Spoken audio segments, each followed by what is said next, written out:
Kulihat menantuku membuang masakan yang kubuat susah payah untuk cucu-cucuku ke tempat sampah. Saat kutanya baik-baik, dia justru marah dan berteriak, "Anakku tidak doyan makanan sampah begini." Hatiku hancur. Detik itu juga, kuputuskan untuk pergi dari rumah ini. Sembari bersiap mendengarkan kisah ini, yuk, absen dulu di kolom komentar, dari kota mana saja kalian menonton. Jangan lupa dukung channel ini dengan like dan subscribe ya, supaya kami makin semangat mempersembahkan cerita yang lebih menarik lagi.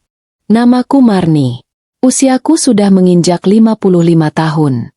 Semenjak suamiku meninggal dunia, anak laki-lakiku satu-satunya memintaku tinggal bersamanya di kota.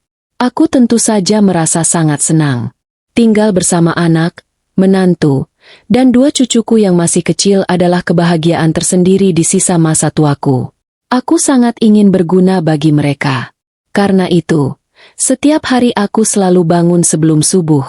Aku menyapu, mengepel rumah, mencuci pakaian, dan yang paling penting, memasak untuk mereka semua. Pagi itu, udara masih terasa sangat dingin menusuk tulang. Namun aku sudah sibuk berkutat di dapur kecil rumah anakku. Aku sedang membuatkan sayur sop daging kesukaan cucu-cucuku dan menggoreng perkedel kentang. Wanginya semerbak memenuhi seluruh ruangan dapur. Aku menata makanan itu di atas meja makan dengan penuh kasih sayang. Aku membayangkan wajah ceria cucu-cucuku saat menyantap sarapan hangat buatan neneknya. Setelah semua makanan siap di atas meja, aku segera pergi ke halaman belakang untuk menjemur pakaian yang baru selesai kucuci. Namun, saat aku kembali melangkah masuk ruang makan, hatiku tiba-tiba berdesir hebat. Aku melihat menantuku sedang berdiri tegap di depan tempat sampah dapur. Di tangannya ada panci berisi sayur sop dan piring berisi perkedel kentang yang baru saja kumasak dengan susah payah. Tanpa ragu sedikit pun, dia menuangkan semua makanan itu ke dalam kantong plastik hitam di dalam tempat sampah. Langkahku terhenti seketika. Napasku seakan tercekat di tenggorokan. Mataku terbelalak melihat pemandangan menyakitkan itu. Makanan yang kubuat dengan tangan rentaku, dengan penuh cinta dan harapan, dibuang begitu saja bagaikan kotoran yang menjijikan. "Rina, sedang apa kamu?" tanyaku dengan suara bergetar. Aku berusaha sekuat tenaga menahan air mataku yang sudah menggenang di pelupuk mata. Menantuku menoleh ke arahku. Wajah cantiknya sama sekali tidak menunjukkan rasa bersalah. Dia malah menatapku dengan tatapan mata yang sangat sinis dan merendahkan. "Ibu nggak lihat? Aku buang makanan ini," jawabnya dengan nada santai sambil meletakkan panci kotor itu ke dalam bak cuci piring dengan kasar. "Tapi kenapa dibuang, Nak? Itu untuk sarapan anak-anakmu. Ibu sudah bangun pagi-pagi sekali untuk memasak sayur dan perkedel itu khusus untuk cucu-cucu ibu."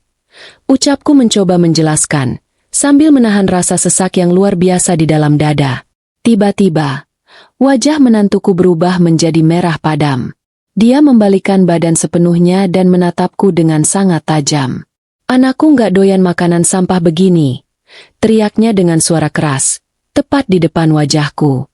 "Ibu pikir ini makanan sehat? Gizinya sama sekali nggak jelas. Aku selalu memesan catering sehat dan mahal untuk anak-anak. Makanan kampung buatan ibu ini cuma bikin mereka sakit perut saja." Perkataannya bagaikan petir menyambar di siang bolong. Kata, "makanan sampah," terus-menerus terngiang di telingaku. Aku, ibunda dari suaminya, diperlakukan seperti pembantu jalanan yang tak tahu diri di rumah ini. Selama 2 tahun terakhir, aku selalu diam jika dia bersikap kasar atau mengucapkan kata-kata pedas. Aku selalu mengalah demi kedamaian rumah tangga anak laki-lakiku. Tapi kali ini rasanya berbeda. Dia sudah benar-benar menginjak-injak harga diriku hingga ke dasar bumi. Aku menatap matanya dalam-dalam. Ajaibnya, tidak ada satu tetes pun air mata yang jatuh ke pipiku. Hancurnya hatiku perlahan-lahan berubah menjadi api kemarahan yang membeku. "Baik kalau begitu keputusannya," ucapku dengan suara yang pelan namun sangat tegas. Aku membalikkan badan dan langsung berjalan menuju kamarku. Di detik itu juga, aku memutuskan untuk tidak akan pernah lagi memasak untuk orang yang tidak menghargai keringatku. Aku akan pergi dari rumah ini sekarang juga. Malam harinya, suasana rumah terasa sangat sepi. Anak laki-lakiku sedang sibuk lembur di kantor. Sementara menantuku sudah masuk ke dalam kamarnya sejak sore, mungkin sibuk dengan ponselnya. Cucu-cucuku juga sudah tertidur lelap setelah memakan catering mahal pesanan ibunya. Aku duduk sendirian di tepi ranjang kamarku yang sempit. Pikiranku melayang kembali pada kejadian tadi pagi. Rasa sakit itu masih bersarang di dada, menolak untuk pergi. Aku membuka lemari pakaianku. Di sana tidak banyak barang yang kumiliki. Perlahan, aku mulai mengeluarkan baju-bajuku satu persatu. Aku mengambil koper tuaku yang tersimpan di atas lemari. Koper yang dulu kubawa saat pertama kali pindah ke kota ini. Dengan tangan gemetar, aku melipat pakaianku dan memasukkannya ke dalam koper tersebut. Aku tidak membawa satupun barang pemberian anakku atau menantuku. Aku hanya membawa barang-barang yang memang murni milikku sendiri dari kampung. Setelah semua pakaianku masuk, aku duduk di meja kecil di sudut kamar. Aku mengambil selembar kertas kosong dan sebuah pulpen. Aku harus menulis pesan untuk anakku agar dia tidak mencariku dengan panik. Dimas, anakku sayang, ibu memutuskan untuk pergi dari rumah ini. Jangan cari ibu, karena ibu dalam keadaan baik-baik saja dan aman. Ibu hanya ingin mencari ketenangan hidup di masa tua ibu. Tolong jaga kesehatanmu dan keluargamu dengan baik. Maafkan ibu jika selama ini masakan ibu hanya dianggap sampah dan merusak kesehatan anak-anakmu. Mulai sekarang, kalian tidak perlu lagi repot-repot membuang masakan ibu ke tempat sampah. Aku meletakkan surat pendek itu di atas kasur, tempat yang pasti akan langsung terlihat oleh anakku nanti. Di sebelah surat itu, aku juga meletakkan amplop berisi uang bulanan yang selalu dikeluhkan oleh menantuku karena dianggap memberatkannya. Aku tidak ingin berutang budi atau dianggap menjadi beban keuangan mereka lagi. Tepat pukul 8 malam, aku melangkah keluar dari kamar sambil menyeret koper tuaku. Aku menatap ruang tengah dan dapur untuk terakhir kalinya. Dapur itu adalah tempat aku menghabiskan sebagian besar waktuku, mencurahkan kasih sayangku lewat makanan. Namun kini, tempat itu hanya menyisakan luka yang dalam. Aku menghela napas panjang, memantapkan hatiku, lalu membuka pintu depan dan melangkah pergi menembus malam. Tujuanku malam ini hanya satu, yaitu rumah sahabat lamaku, Biksumi. Kebetulan dia tinggal di pinggiran kota ini sendirian karena anak-anaknya merantau jauh. Perjalanan ke sana memakan waktu sekitar 1 jam dengan menumpang angkutan umum. Udara malam yang dingin menyapu wajahku, tetapi tekad di dalam dadaku terasa begitu hangat dan kuat. Sesampainya di rumah Biksumi, dia sangat terkejut melihat kedatanganku yang tiba-tiba sambil membawa koper. Aku menceritakan semuanya kepadanya sambil menangis tertahan. Biksumi memelukku dengan erat, memberikan kehangatan yang sudah lama tidak kurasakan. "Marni, kamu boleh tinggal di sini selama yang kamu mau," ucap Biksumi sambil mengelus punggungku. "Kamu perempuan kuat. Jangan biarkan ucapan menantumu itu menghancurkanmu." Malam itu, aku tidur di kamar tamu rumah Biksumi. Aku memandang langit-langit kamar dalam kegelapan. Rasa sakit hati yang tadinya begitu menguasai, perlahan bertransformasi menjadi sebuah tekad yang bulat. Aku berjanji pada diriku sendiri di dalam hati. Aku tidak akan pernah terpuruk karena hinaan itu. Jika menantuku menganggap masakanku adalah sampah, maka aku akan membuktikan bahwa dari tanganku ini, aku bisa hidup mandiri dan dihormati. Di rumah sahabatku, aku tidak mau sekadar menumpang dan menjadi beban. Beberapa hari setelah kepergianku dari rumah mewah itu, aku membongkar bungkusan kain berisi sisa uang tabungan yang selama ini kusimpan rapat-rapat. Jumlahnya memang tidak banyak, hanya cukup untuk bertahan hidup beberapa bulan ke depan. Namun, aku memiliki rencana lain. Aku menggunakan uang itu untuk membeli beberapa peralatan masak sederhana, seperti wajan besar, panci, dan kompor gas. Aku mengutarakan niatku kepada sahabatku untuk membuka warung nasi kecil-kecilan di teras rumahnya yang kebetulan menghadap langsung ke jalan raya yang cukup ramai. Sahabatku sangat mendukung niat baikku dan dengan senang hati membantuku menata meja kayu tua peninggalan mendiang suaminya. Pagi-pagi buta, ketika langit di luar masih gelap dan udara terasa sangat dingin, aku sudah sibuk melangkah di pasar tradisional. Rutinitas berbelanja ini mengembalikan semangat hidupku yang sempat mati dan hancur. Aku memilah sayur mayur segar, menawar harga daging ayam langgananku, dan memilih bumbu-bumbu dapur dengan teliti.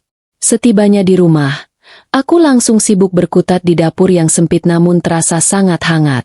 Aku memasak menu rumahan sederhana, persis seperti menu yang selalu kubuat untuk cucu-cucuku tercinta setiap pagi. Ada sayur sop bening dengan kaldu ayam yang gurih, ayam ungkep bumbu kuning yang digoreng hingga garing, dan tentu saja, perkedel kentang yang tempo hari disebut sebagai makanan sampah oleh menantuku. Aroma masakan menguar harum, terbawa angin pagi hingga ke jalanan depan rumah. Tepat pukul 9, warung kecilku resmi kubuka. Pada jam-jam pertama, aku merasa sangat gugup. Berjam-jam aku duduk menunggu. Hanya 1-2 orang yang mampir untuk sekadar berteduh atau membeli es teh manis. Namun, harapanku perlahan terkabul menjelang jam istirahat makan siang. Beberapa pekerja kantoran dari gedung seberang jalan dan mahasiswa dari kampus terdekat mulai berdatangan menghampiri warungku. Mereka tampak penasaran dengan aroma masakan yang menggiurkan itu. "Ibu, saya pesan nasi pakai sayur sop bening, ayam goreng, dan perkedelnya 2 ya," ucap seorang pemuda berpakaian kemeja rapi yang tampak kelelahan setelah bekerja. Aku melayaninya dengan tangan cekatan dan senyum yang tulus. Pemuda itu duduk di bangku kayu, lalu menyuapkan makanan ke mulutnya secara perlahan. Tiba-tiba matanya berbinar terang. Ia menghabiskan makanannya dengan sangat lahap tanpa sisa sedikit pun di piringnya. Masakan ibu enak sekali, bumbunya sangat pas. Rasanya persis seperti masakan ibu saya sendiri di kampung halaman. Besok siang saya pasti mengajak teman-teman saya makan di sini lagi. Pujinya tulus sembari menyodorkan uang lembaran untuk membayar makanannya. Mendengar kata-kata sederhana itu, dadaku terasa sangat hangat dan penuh. Air mata haru nyaris menetes jatuh dari sudut mataku. Namun buru-buru kusap dengan ujung lengan bajuku. Sepanjang siang itu, pelanggan terus berdatangan silih berganti memadati teras rumah. Panci sayur sop dan nampan perkedel kentangku ludes tak bersisa bahkan sebelum waktu menunjukkan pukul 3 sore. Lelah di sekujur tubuhku seakan menguap lenyap begitu saja melihat tumpukan uang yang terkumpul di laci meja kayuku. Makanan yang dibuang paksa dan dihina habis-habisan oleh menantuku di rumah mewah itu, kini justru menjadi rebutan dan pengobat rindu bagi banyak orang asing. Aku merapikan sisa piring kotor dengan penuh rasa syukur yang mendalam. Ini adalah awal dari langkah kebangkitanku. Sementara aku mulai menemukan ritme kehidupan baruku yang tenang, keadaan di rumah anakku ternyata sangat jauh dari kata damai.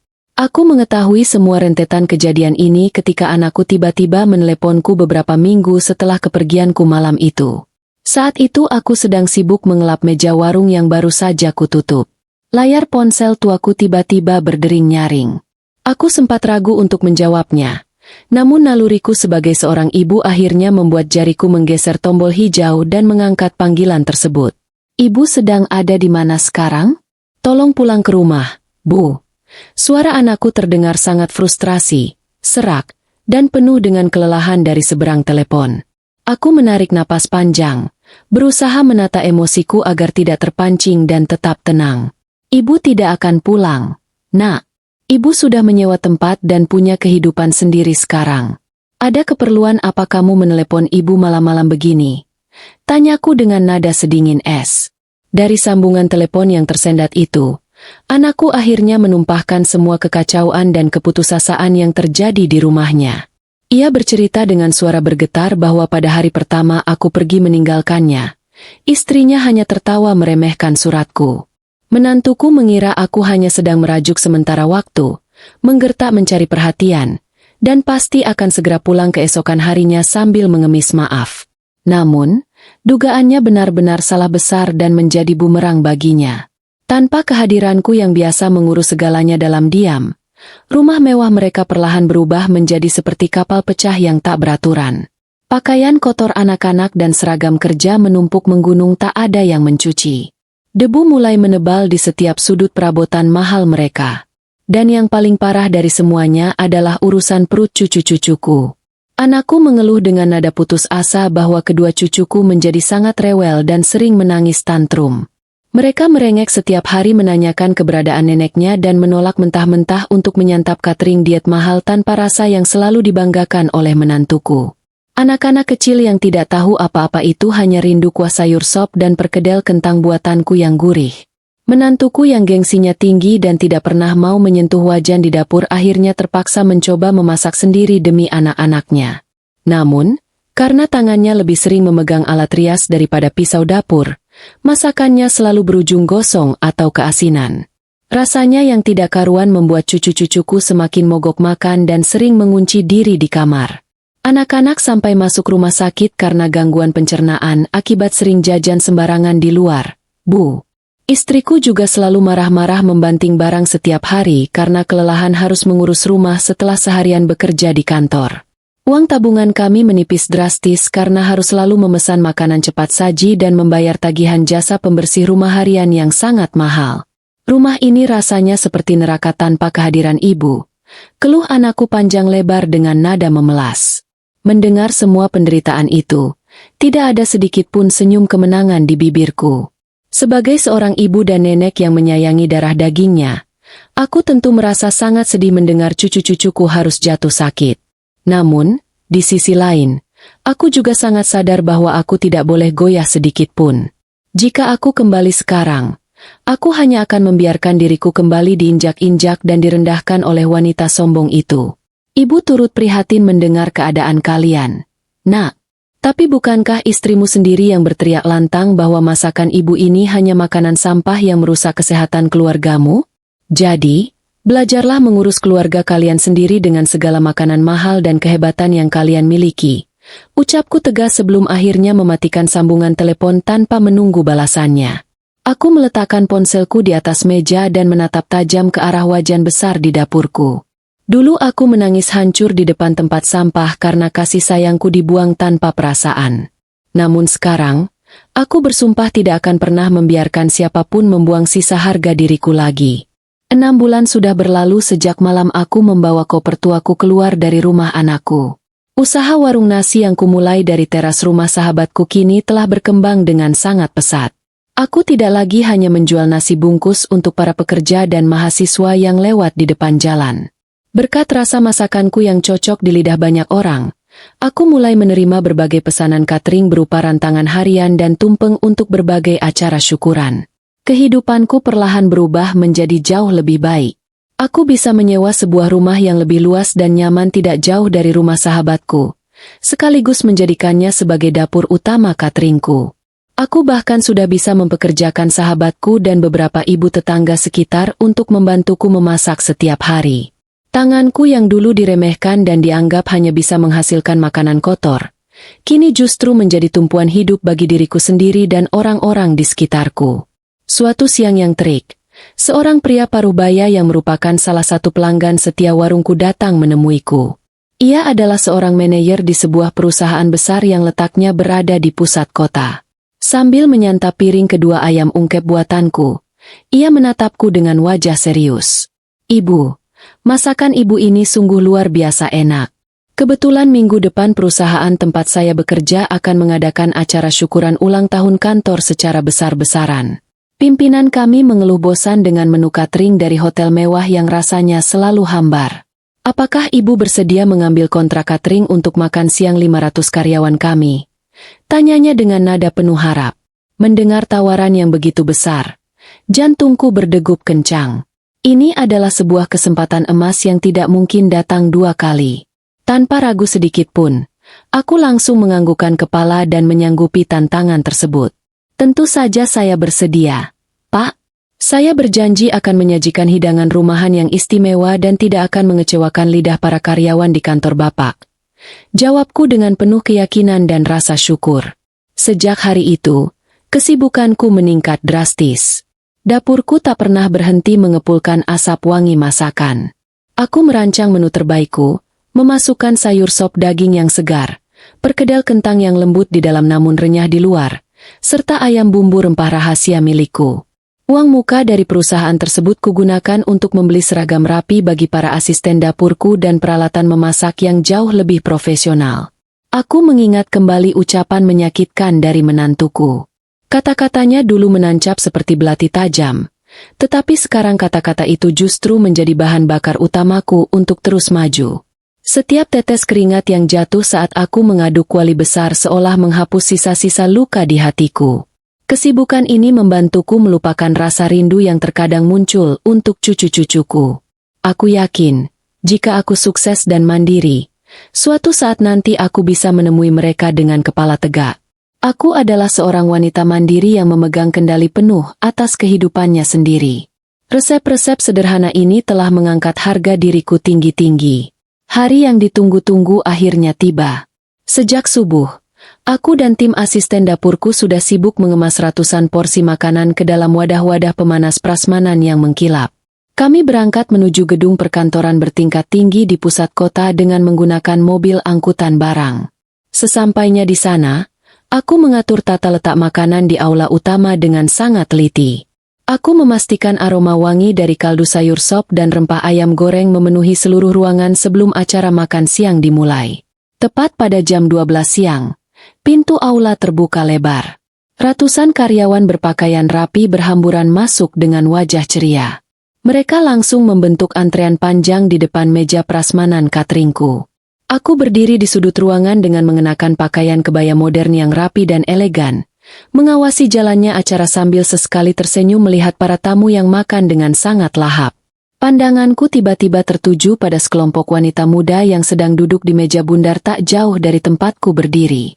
Salah satu dari mereka sedang sibuk menyuapkan potongan perkedel kentang ke dalam mulutnya sambil terus memuji rasa makanan tersebut kepada teman-temannya. Wanita itu adalah menantuku. Aku sama sekali tidak tahu bahwa perusahaan tempatnya bekerja adalah perusahaan yang sama dengan tempat pelangganku menjabat sebagai manajer. Sumpah, catering kali ini enak banget. Perkedelnya gurih, ayamnya lembut, dan sayur sopnya segar sekali. Jauh lebih mending daripada makanan catering diet mahal yang biasa aku pesan. Seru menantuku dengan suara lantang sambil menambahkan porsi nasinya. Sama sekali tidak menyadari keberadaanku yang sedang memperhatikannya dari kejauhan. Aku hanya tersenyum tipis mendengar pujian tak langsung itu. Karma sungguh dihidangkan dengan cara yang sangat luar biasa dan hangat siang ini. Tak lama kemudian, suara mikrofon berbunyi nyaring ke seluruh penjuru ruangan. Pelangganku yang menjabat sebagai manajer itu naik ke atas panggung untuk memberikan kata sambutan. Rekan-rekan sekalian, saya melihat hari ini piring kalian bersih tak bersisa. Hidangan luar biasa yang kita nikmati siang ini adalah hasil karya seorang ibu luar biasa yang merintis usahanya dari bawah. Mari kita panggilkan pemilik catering ke depan untuk memberikan tepuk tangan sebagai bentuk apresiasi kita.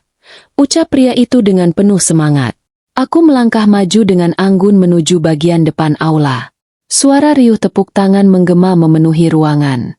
Namun, tatapanku hanya tertuju lurus pada satu meja.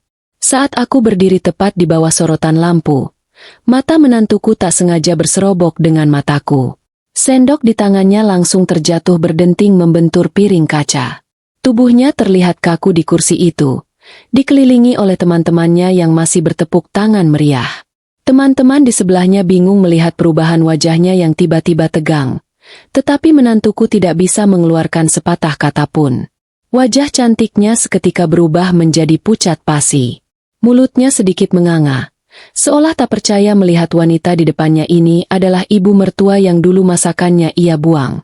Aku menerima mikrofon dari sang manajer dan mengucapkan terima kasih dengan suara tenang.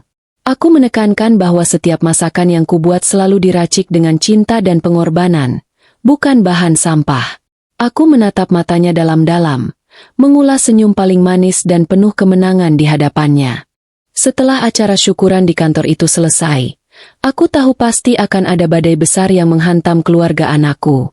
Aku tidak melihat kejadian persisnya di rumah mereka, tetapi aku bisa membayangkan betapa hancurnya ego menantuku saat itu. Sore harinya, ketika langit mulai berubah warna menjadi jingga kemerahan, tebakanku terbukti benar. Saat aku sedang asyik memeriksa buku laporan pesanan di ruang depan dapur cateringku, sebuah mobil sedan yang sangat kukenal mendadak berhenti di halaman depan. Anak laki-lakiku turun dari pintu kemudi dengan wajah yang sangat tegang dan rahang mengeras. Dia berjalan memutari mobil, membuka pintu penumpang dengan kasar, dan setengah menyeret istrinya untuk keluar. Wajah menantuku terlihat sangat berantakan dan menyedihkan. Riasan wajah mahalnya luntur oleh air mata, matanya bengkak merah, dan seluruh tubuhnya tampak sedikit gemetar. Mereka berjalan tergesa-gesa mendekat ke arahku. Tanpa memberikan aba-aba atau salam sedikit pun, anakku langsung menarik bahu istrinya dan mendorongnya hingga wanita itu jatuh bersimpuh tepat di depan kakiku. Suasana di dapur yang tadinya sibuk oleh suara wajan dan pisau, tiba-tiba menjadi hening senyap. Beberapa pekerjaku menghentikan aktivitas mereka karena terkejut. Namun aku segera memberikan isyarat tangan agar mereka kembali melanjutkan pekerjaan di ruangan belakang dan tidak ikut campur. "Ibu, tolong maafkan kami," ucap anakku dengan suara serak, sekuat tenaga menahan tangis yang tertahan di tenggorokannya. Rina sudah menceritakan semuanya sepulang dari kantor tadi. Dia sudah melihat sendiri kesuksesan ibu. "Tolong, Bu, kembalilah ke rumah kami. Rumah tangga kami benar-benar berantakan dan anak-anak terus-terusan sakit karena sangat merindukan masakan ibu." Aku menunduk, menatap lekat wanita yang sedang bersimpuh sambil menangis sesenggukan di lantai ubin dapurku.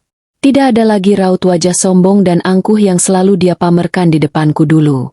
Dia memegang erat ujung kebayaku dengan kedua tangannya yang terus bergetar hebat. "Ibu, maafkan aku, Bu," isak menantuku dengan suara parau yang hampir tidak terdengar jelas. "Aku sungguh menyesal. Aku sudah bersikap sangat kurang ajar kepadamu. Ucapanku waktu itu sangat jahat dan tidak pantas. Aku mohon, kembalilah ke rumah. Aku tidak sanggup mengurus semuanya sendirian. Pekerjaanku berantakan. Anak-anak selalu menangis membutuhkan neneknya. Tolong bantu aku, Bu." Melihatnya menangis meronta dan merendahkan diri seperti itu, sejujurnya ada sedikit rasa iba yang menyelinap pelan di sudut hatiku yang paling dalam. Bagaimanapun juga, wanita di depanku ini adalah ibu dari cucu-cucuku tersayang. Namun, luka sayatan yang dia torehkan di hatiku terlalu dalam untuk bisa disembuhkan hanya dengan beberapa tetes air mata penyesalan. Aku mengingat kembali masa-masa kelam di rumah mewah itu. Masa ketika aku bekerja keras seperti asisten rumah tangga tanpa bayaran, bangun sebelum matahari terbit untuk menyajikan cinta, yang pada akhirnya hanya berakhir di dalam kantong plastik hitam tempat sampah. Aku menarik napas panjang, meraup udara sebanyak mungkin, lalu menatap mereka berdua dengan pandangan yang sangat tenang dan dingin. Tidak ada lagi amarah yang menggebu-gebu di dalam dadaku. Tidak ada lagi dendam yang membara membakar jiwa. Namun, kepolosanku yang dulu rela dimanfaatkan habis-habisan demi menjaga keutuhan keluarga, kini sudah sepenuhnya lenyap tak bersisa. "Bangunlah," ucapku pelan namun dengan intonasi yang sangat tegas dan tak terbantahkan. Aku menarik pelan ujung kebayaku agar terlepas dari genggaman tangannya.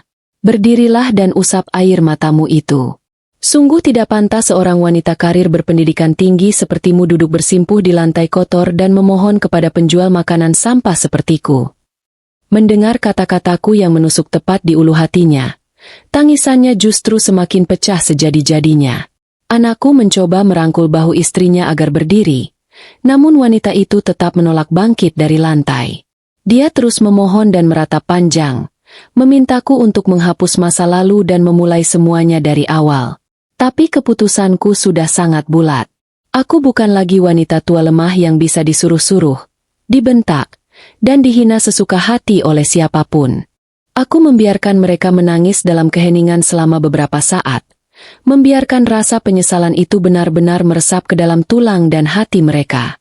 Angin sore berhembus pelan masuk melalui celah ventilasi dapur, membawa aroma harum kaldu daging dan bumbu rempah yang sedang dimasak di atas tungku besar. Aroma masakan ini adalah aroma kebebasanku, lambang kerja keras dan kemandirian yang telah kubangun dari puing-puing harga diriku yang hancur. "Dengarkan ibu baik-baik sekarang," kataku memecah suara isak tangis yang mendominasi ruangan. Aku menatap lurus ke dalam mata anak laki-lakiku dan menantuku secara bergantian. "Ibu sudah memaafkan semua perlakuan buruk kalian. Ibu memaafkanmu murni demi cucu-cucu ibu yang sangat ibu sayangi, dan juga demi kamu, anak kandung yang sudah ibu besarkan dengan susah payah." Mendengar kalimat pemaafan dariku, menantuku perlahan mengangkat wajahnya yang basah oleh air mata. Ada seberkas cahaya harapan yang tiba-tiba menyala terang di matanya yang sembab itu. "Jadi, ibu mau memaafkan aku dan pulang bersama kami hari ini?" tanyanya dengan suara bergetar penuh harap. Aku menatap matanya tanpa berkedip, lalu menggelengkan kepala dengan pelan namun sangat pasti. Cahaya harapan di matanya seketika redup kembali, digantikan oleh raut kebingungan dan keputusasaan yang lebih dalam.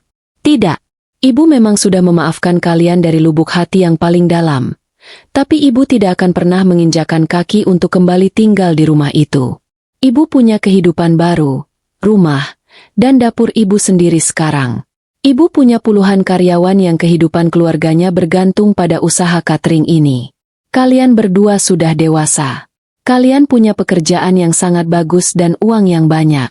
Mulai detik ini, belajarlah mengurus rumah tangga dan merawat anak-anak kalian sendiri dengan benar tanpa harus mengandalkan tenaga orang tua renta. Anakku mencoba membuka mulut untuk membujukku lagi, mengutarakan berbagai macam janji manis bahwa istrinya akan berubah dan menghargaiku. Namun, aku segera mengangkat sebelah tanganku tinggi-tinggi untuk menghentikan semua ucapannya sebelum dia sempat berbicara lebih jauh. Pintu rumah ibu di sini selalu terbuka sangat lebar jika cucu-cucu ibu ingin berkunjung di akhir pekan atau hari libur. Kalian boleh membawa mereka kemari kapan saja. Tapi untuk permintaan tinggal bersama kalian lagi dan menjadi pengurus rumah gratisan, ibu tegaskan sekali lagi di sini, jawabannya adalah tidak akan pernah. Mereka berdua akhirnya terdiam membisu, menyadari sepenuhnya bahwa keputusanku sudah teguh bagaikan batu karang dan tidak bisa diganggu-gugat oleh tangisan apapun. Dengan langkah gontai, bahu yang merosot turun, dan wajah penuh penyesalan yang mendalam, anak dan menantuku berjalan perlahan kembali menuju mobil mereka. Aku menatap kepergian kendaraan itu menjauh dari halaman rumahku dengan perasaan yang luar biasa lega. Bagaikan ada sebuah beban batu raksasa yang selama bertahun-tahun menindih pundakku, kini baru saja terangkat dan hancur berkeping-keping. Sejak hari yang sangat bersejarah itu, jalan hidupku terasa jauh lebih damai, tenang, dan sangat bermakna. Usaha cateringku terus merangkak naik dan berkembang pesat menjadi salah satu bisnis kuliner terbesar di kota ini. Kesibukanku memang semakin pada setiap harinya, mengurus karyawan dan pesanan yang terus mengalir, tetapi hatiku selalu diliputi oleh kebahagiaan yang tak terhingga. Meskipun aku menolak kembali, aku tidak pernah melupakan cucu-cucuku.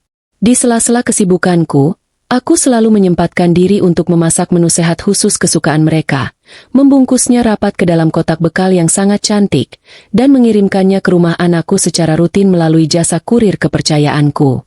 Di atas tutup setiap kotak bekal makanan itu, aku selalu menempelkan sebuah catatan kecil bersampul merah muda dengan tulisan tanganku sendiri. Sebuah pesan singkat yang selalu sama bentuknya setiap minggu. Dari nenek, dibuat dengan limpahan cinta yang tulus, bukan dari bahan masakan sampah.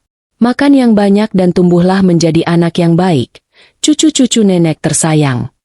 Kisah perjalanan hidupku ini akhirnya menjadi pelajaran yang sangat berharga bagi semua orang. Menantuku kini harus belajar merangkak dari bawah dengan susah payah bagaimana cara menghargai orang tua, menghormati makanan, dan mengurus keluarganya sendiri tanpa bantuan orang lain. Sementara aku, sang ibu mertua dari kampung yang dulu selalu dipandang sebelah mata dan dihina, kini berdiri sangat kokoh di atas kakiku sendiri. Aku berhasil membuktikan kepada dunia bahwa harga diri seorang ibu tidak akan pernah bisa dibuang ke tempat sampah begitu saja, karena dari tangan seorang ibulah, kehidupan dan kesuksesan yang sesungguhnya diracik.